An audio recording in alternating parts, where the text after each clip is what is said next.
అయితే మా ఆయన బ్యాక్ బెంచర్ కాదు, అండ్ నేను కూడా బ్యాక్ బెంచర్ ఏం కాదు, లాస్ట్ నుంచి సెకండ్ బెంచ్. సరిపోయారు ఇద్దరును, సాగుతుంది మీకు అలా. లాస్ట్ నుంచి సెకండ్ బెంచ్ అయితే బ్యాక్ బెంచ్ అవుతుందా?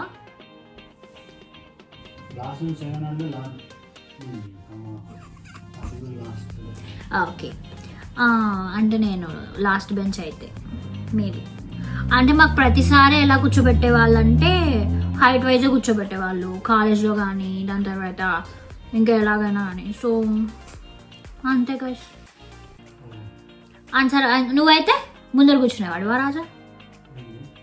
నువ్వు ఫ్రంట్ బెంచ్లో కూర్చునేవాడువా మీ కాలేజ్లో? ఫ్రంట్ బెంచ్లో కూర్చునేవాడువా?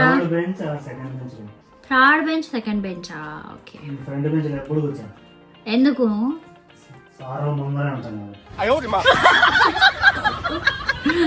కానీ యాక్చువల్లీ ఫ్రంట్ బెంచ్ లో కూర్చుంటే నిద్ర రాదు. నాకు చాలా బాగా అనిపించింది. కానీ మనం ఎప్పుడు ఫ్రంట్ బెంచ్ స్టూడెంట్స్ కాదులేండి గైస్. లేకపోతే సార్ని ఇలా చూడాల్సి వస్తుంది.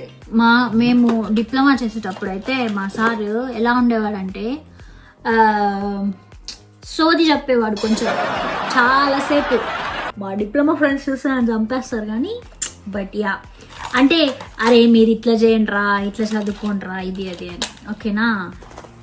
లెసన్ చెప్పేదానికంటే ఏమంటారు, అది చెప్తా ఉన్నప్పుడు ఇలా ఉండాలి కదా, అదంతా అట్లా ఇట్లా ఉండేటప్పుడు ఏమవుతుందంటే మెడ నొప్పి వస్తుంది. అప్పుడు ఇంకేం చేస్తాం, వినాలి. సో దట్ మనకి అంతకుముందు మనకి ఫ్రంట్ బెంచ్ అస్సలు, ఫ్రంట్ బెంచ్కి చాలా దూరం ఉంటాను. బ్యాక్ బెంచర్స్ అందరూ ఒక లైక్ చేసుకోండి.